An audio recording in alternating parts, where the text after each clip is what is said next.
नमस्कार दोस्तों, BT UP ने जो नोटिफिकेशन दिया है आई होप आप लोगों तक पहुंच गया होगा इसका कॉपी। सबसे ज्यादा फोन बार बार एग्जामिनेशन के डेट को लेके आ रहा है। मैं पहले ही बोल चुका हूं, वहीं भी बोल रहा हूं कि हमें तैयार होना दूसरी चीज है। मैं अभी आपको बता देता हूं कैसे क्या करना दिक्कत आ रही है। अभी की नोटिस है, नोटिस सब लोगों तक पहुंच गया होगा, पीडीएफ शेयर हो गई होगी। फिर भी मैं दो तीन बातें इसमें क्लियर कर देना चाहता हूं, ठीक है? क्लियरिटी आएगी। दूसरा, जो रिवीजन क्लास है उसके शेड्यूल के लिए भी बार बार बच्चे जो मैसेज फोन कर रहे हैं, थोड़ा सा रुकिए। आपसे ज्यादा आपकी चिंता है, काम में लगे हुए हैं हम लोग। जल्दी ही आपके सामने पूरा शेड्यूल आ जाएगा, किसका कब क्लास चलेगा, ठीक है? बट पहले इसको समझ लीजिए जरा सा। पहली बात, ये नोटिस अभी की अभी आई है, ठीक है? आज ही नोटिस आई है।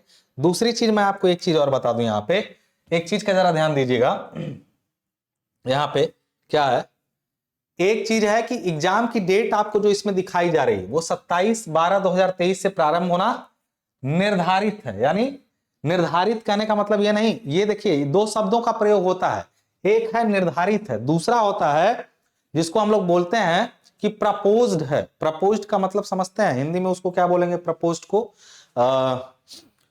ये मतलब ये निर्धारित शब्द का मतलब समझते हैं कि होना है, ये इसका मतलब होता है। एक होता है प्रस्तावित होना, एक शब्द आता है अपने आप में प्रस्तावित। और जब प्रस्तावित लिखा रहता है ना तो संभावना रहती है ज्यादा टलने की। जब निर्धारित लिखा रहता है ना तो थोड़ा सा कम संभावना रहती है कि एग्जाम टले आपका। इसके दो कारण बन रहे हैं। जो अच्छा मैंने पहले जो बताया था उसमें वो सर आपने बोला था कि बाद में, मैं आपको एक चीज और बता दे रहा हूं, दो चीजें। इलेक्शन भी पहले से डेट उसकी, जो इलेक्शन का जो डेट है वो भी पहले जिस समय इलेक्शन होता था उस समय नहीं, उससे पहले हो रहा है इस बार। उम्मीद ऐसा किया जा रहा है। तो इलेक्शन में भी ड्यूटी बहुत सारे लोगों की लगनी है, तो या तो इलेक्शन के बाद ही एग्जाम करा लें या तो इलेक्शन के पहले करा लें। तो मैं आपको बता देना चाहता हूं कि ये शब्द अपने आप में बहुत मायने रखता है, निर्धारित है। फिर भी मैं ये कह रहा हूं कि अगर कुछ अपडेट इसमें आता है तो मैं खबर निकलवाने की कोशिश कर रहा हूं। पता चले यदि कुछ संभावना होगी तो मैं तुरंत अपडेट करूंगा। पहली बात तो यानी प्रस्तावित नहीं है, निर्धारित है, पहली चीज। दूसरी चीज बोला गया कि भाई जो परीक्षा आपको देनी है ऑनलाइन आवेदन 18/12 से 23 तक भरने का अंतिम रूप से निर्धारित है। एक चीज यहां ध्यान दीजिएगा, यहां पर एक चीज बोला गया है, जो मेन बात क्या है कि फॉर्म की किसी भी दशा में परीक्षा फॉर्म की तिथि विस्तारित नहीं की जाएगी। लेकिन इसका मतलब इस डेट में आपको फॉर्म भर लेना है अपना, जो ऑनलाइन आपके फॉर्म भरे जाने हैं।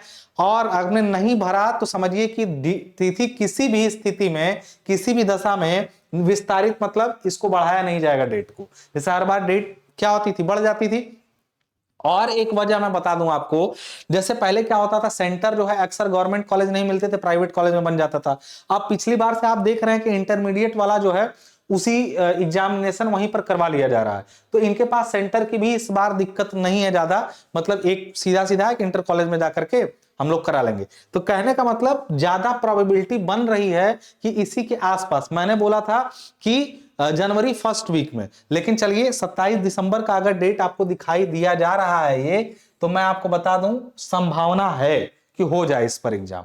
पहली बात, टलेगा भी तो बहुत ज्यादा नहीं टलेगा।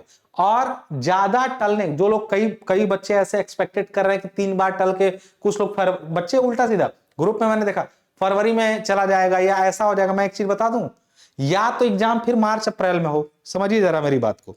क्यों? क्योंकि बीच में इलेक्शन है। कई बार होली के समय में एग्जाम हुए हैं, मैं आपको बता दे रहा हूं। पिछले कोविड के आसपास के समय में देखेंगे एग्जाम होली के समय में हुआ है जाकर के। लेकिन मैं आपको बता दे रहा हूं, आप तैयार रहिए 27/12 को ही, सीधी सी बात समझिए। इसकी वजह है मैं आपके सामने बता दिया क्या क्या वजह थी कि 27 तारीख थोड़ा सा उम्मीद थी, 17 को नहीं होगा ये मालूम था, और उम्मीद थी कि 20 दिन टलेगा, 10 ही दिन टला। लेकिन हो सकता है कि हो जाए, ये भी मैं कह रहा हूं कि हो सकता है हो जाए। रीजन ये है, कई रीजन है। एक तो इनका जो स्टेटमेंट है थोड़ा खतरनाक सा दिख रहा है। दूसरा, एग्जाम फॉर्म की डेट नहीं ये बढ़ा रहा है। एक चीज और बोली गई है, तो कैसे सर तैयारी करेंगे? तो देखो, पहली बात कि मैं फिर से कह रहा हूं कि रिवीजन क्लास के लिए मेरे पास अभी टाइम है, मुझे लगते हैं 10 से 12 दिन। मुझे मैक्स टू मैक्स 10 दिन या 12 दिन भी मैं ज्यादा बोल रहा हूं, 10 दिन। रीजनिंग की अलग फैकल्टी मैंने इंतजाम करा दिया है, तो सॉरी उसका ड्राइंग का। तो मैं आपको पहले बता दूं कि ड्राइंग का टेंशन पहले ये था कि ड्राइंग में थोड़ी दिक्कत आती थी, तो ड्राइंग की अलग फैकल्टी है सर, पूरा आपका ड्राइंग देख लेंगे, फिर पूरा सिविल इंजीनियरिंग का मैं देख लूंगा, आराम से आपका काम हो जाएगा। कब कौन सा सब्जेक्ट चलेगा जल्दी ही आपको बता दे, 1 से 2 दिन में एक सब्जेक्ट का रिवीजन।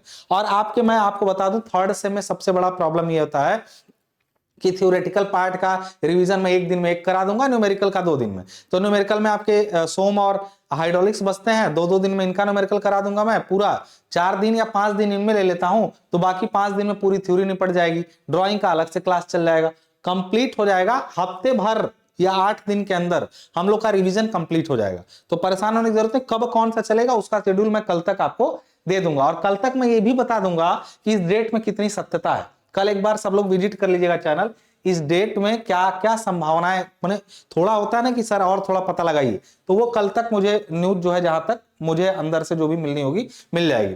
तो दूसरी चीज, अब उसके बाद एक चीज और यहां पर आपको अच्छे से समझनी है, क्या कि जिसका रिवॉल्यूशन का रिजल्ट नहीं आया है, उसमें बोला गया है साफ तौर पर कि जिसका पुनर्मूल्यांकन का परीक्षा परिणाम अभी घोषित नहीं हुआ है, उनके पुनर्मूल्यांकन से संबंधित विषय परीक्षा फॉर्म बैक पेपर में प्रदर्शित होंगे। यानी आपको फॉर्म भरना है उसका, यानी आप जो अभी ये ऑनलाइन फॉर्म है ना आप भरेंगे, अगर आपका रिजल्ट उस समय तक आ जाता है और आप पास हो जाते हैं, तो वो बोला गया है कि एडमिट कार्ड में पुनर्मूल्यांकन से संबंधित विषय के बैक पेपर से हटा दिया जाएगा। यानी आप अपना फॉर्म भरिए जाकर के, जिसमें आपका बैक है और आपने रीचेक डाला हुआ है, तो आप जाके फॉर्म भरिए बैक पेपर का। यदि आपका रीचेक में पास होते हैं तो वो एडमिट कार्ड में बैक पेपर वाला पेपर नहीं देना पड़ेगा आपको। आई होप समझ में आ गई होंगी चीजें।